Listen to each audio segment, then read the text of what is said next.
Hello everyone and welcome to the latest installment of Adventures in the Archives. My name is Paul Duryea. I'm the branch manager here at the Covington Branch Library, and I'm coming to you this morning or this afternoon from the Local History and Genealogy Department on the upper level here at the Covington Branch. Very excited today to kind of reveal something that nobody has ever seen at the Covington Library before. And if you've been to our branch, you've known that we have several works on canvas from Covington's own Frank Duveneck, as well as many of his other students that worked under him in his time here and in Cincinnati. But up until the last year, we had not had any of his works that he'd done in the medium of copperplate etching. A very generous local art collector donated the 6 impressions of different etchings done by Frank Duveneck in the 19th century to us in the last year. And so we thank him for that generous donation, and we look to hopefully have these on display for the public and not in the archives in February. So check back with us and we'll let you know when those are ready. So I'd like to tell you a little bit more. Frank Duveneck's not necessarily known so well for his work in etching, and in fact he only really produced about 30 or 32 different plates during his lifetime, and in fact those were really congregated between the years of 1880 and 1885. All but like 3 of them were done with Venetian or Italian scenes. This was after the period of time when Duveneck was studying first in Munich and then later becoming a teacher and founding his famous Duveneck Boys group of followers that were there, of his students and his enclave. Towards 1879 or so, at the urging of his future wife, Lizzie Booth, he moved to Florence, and during that time they would teach and hold classes after the time in Munich. And then they would summer in Venice, where most of the scenes that you see before us today were taking place. And so this is a glimpse into Venice in the early 1880s, done by Frank Duveneck. So one of the Duveneck boys at the time, Otto Henry Bacher, had a very fine interest in copperplate etching. And so while he was normally a student, he actually kind of became a teacher during this period of Duveneck. Otto Henry Bacher brought his own press, as well as all his own instruments, to Venice with him. So they were able to use those amongst the group and actually print works at the time. So it's a little bit unknown in terms of how many impressions were produced during this period. The Cincinnati Art Museum has several of them in their collection that came down through Duveneck and his collection. These were all works that were printed by a London house or later by the Cincinnati Art the team of Wessel and Meakin, actually. But there's probably less than 1,500 impressions of Duveneck etching pieces that are kind of known to exist.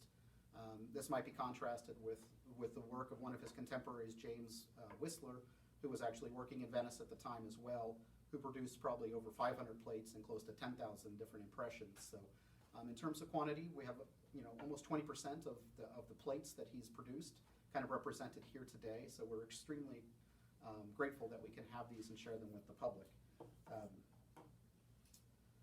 So during this time in Venice, I think the relationship with Whistler, they were able to kind of learn from each other, be inspired by each other, and kind of formed a healthy competition of sorts. Even so far as when you're researching it, that they sometimes would fight for the local paper used to wrap butter in the local market to actually produce their prints that they would either sell to maybe local tourists in small numbers, exchange with other artists, give away as gifts, things like that. Frank Duveneck himself was very generous with his funds and would awfully help out other artists that might be struggling. But at this period of his life, this was not necessarily the most lucrative period of his life.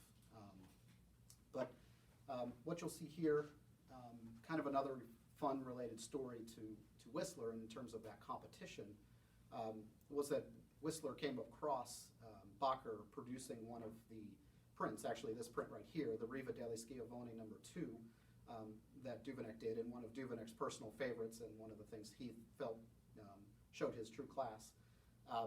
But Bacher was producing this print here, and Whistler saw it and I think must have recognized the quality of it, and kind of in his braggadocious way said, Whistler must do the Riva now too, in terms of, I'm not going to let this rookie kind of upstand me. I can produce a better quality work. And so between them, Duveneck and Whistler produced some of the finest Venetian etchings of the period, and you can find many of their works in preeminent galleries and personal collections all around. So while he didn't produce many of them were of high quality. So kind of related to two of these that you'll see here, the first one over here is the Riva Dele Scavoni #1, and then this is #2, from different angles and different impressions. And the Riva is basically Venice's boardwalk, so the markets and the large promenades and things like that where everyday Venetians would kind of stroll and go to the market, pick up their wares, and the fishing boats and the commerce boats would kind of come in. So these were kind of two different depictions. Unbeknownst to Frank Duveneck, one of his kind of art community compadres submitted examples of these two prints along with another one to the Royal Society of Etchers and Engravers in London, and sparked a bit of a national or scandal in that many people felt that they were works of Whistler himself. And at the time, Whistler was supposed to be working for the London Fine Arts Society, and there was a big scandal that he was in breach of his contract and trying to submit these under a different name. At the time, Frank Duveneck wasn't necessarily as known as he might have been later on, and he certainly wasn't known for his etchings at that point. So caused a bit of a scandal, but it did lead to these two works being produced by Robert Dunthorne and Sons in London, and some of these were initial or signed. These two are actually not, half were, half weren't. But those were kind of really small productions of the prints, almost just less than 40 each at the time.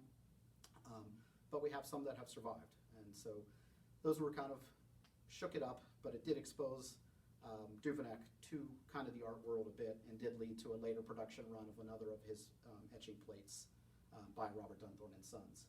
So, in terms of style, Frank Duveneck is kind of similar to much of his approach towards portraits or his other works on canvas. Kind of more of a heavy hand, a brushstroke is often described as more robust or vigorous in style, thicker or darker lines, and you can kind of see that in several of the works that you have up here. When you compare it to other works done by other artists, including Whistler, there's much of a darker tone, and sometimes that's what people criticize his works for. People will criticize the works, and I think we'll see one of them down on the front there that's kind of a little bit unfinished at times. It's almost like the plate got started and he kind of was focused on certain elements, and there's half-drawn figures maybe off onto the side, or buildings that aren't quite fully completed. And sometimes he's criticized for that, or I'm no art critic, but things like the tone or the spatial composition of the piece are things what people would point to. But the fact that these are in many esteemed galleries and there's national exhibits, and he's awarded many medals for his works, is true testament that he was certainly a master almost in this craft as well. So, and some people even claim that he was more of a master on plate than he was on canvas, which we'll leave that for everyone else to make their own decision. And as you will kind of see too, just, I'm fairly short, but the size of these pieces are a little bit larger than what you get with most etchings. So he worked on larger plates than a lot of the people did, so the scenes are bigger, and that also might be why some of them never got finished. He just kind of maybe grew tired of it and kind of moved on. His focus was on more different things. You'll see there's a lot of Venetian scenes, and while there's certainly a lot of recognizable architecture elements and buildings of Venice and the canals, a lot of Duveneck's focus was more on everyday Venetians going throughout their day. So it's more just everybody else, as you kind of see, whether it's feeding the birds in St. Mark's Square, or just fishing or shipping, or the boats or the gondolas that are kind of just everyday life. It was kind of capturing a moment in time, and not so much just another work of St. Mark's Basilica or other recognizable landmarks like the bell towers and things. So, again, he kind of stopped around 1885. Again, this was a major period of change for Frank Duveneck. At that time, he became married to Lizzie Booth. They had their first child, the tragic death of his wife, and eventually he ended up leaving Italy, moving home to northern Kentucky and Covington, and kind of splitting time between here and Gloucester and Boston kind of area. And he traveled around, but at that point he really stopped. It's really unknown as to why he did. Stopped etching at that point. He moved to Paris at one point prior to the marriage. And it might have just been he got tired of the style. He got tired, he started producing other works in different mediums, like for the Paris Salon.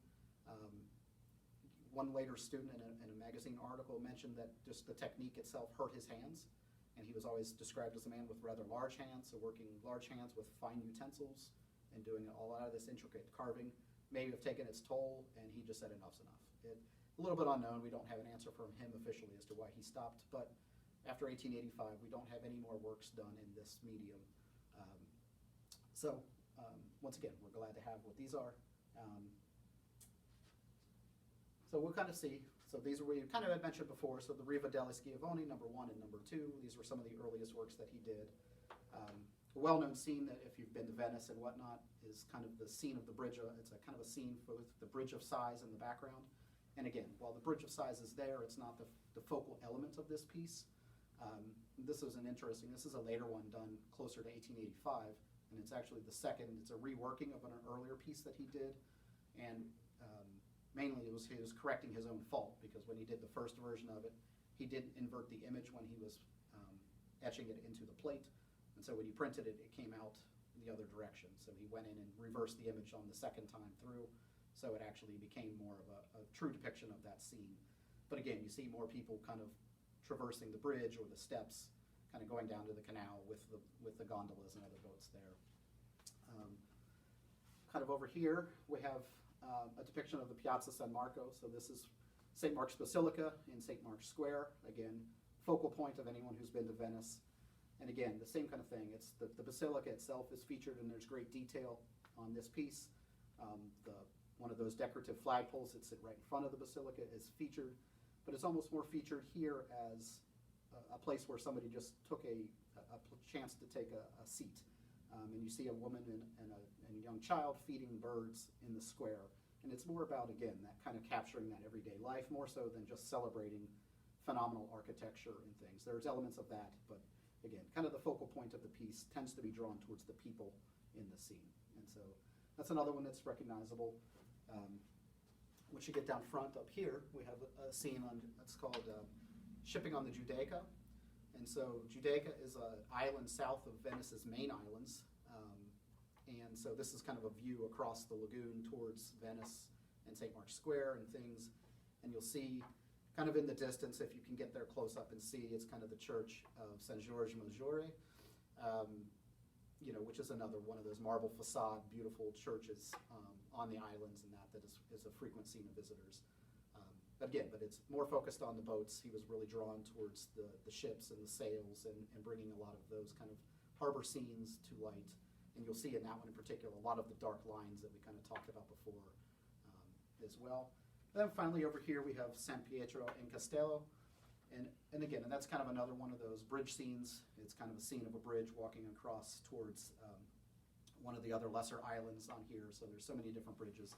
And again, it's kind of catching people when you see the different like gondolas or fishing baskets or other baskets hauling goods kind of hanging off the bridge or in the water, and people kind of walking across the scene. Again, some more of those dark lines and whatnot. But that kind of was just a quick introduction to Frank Duveneck and his etchings.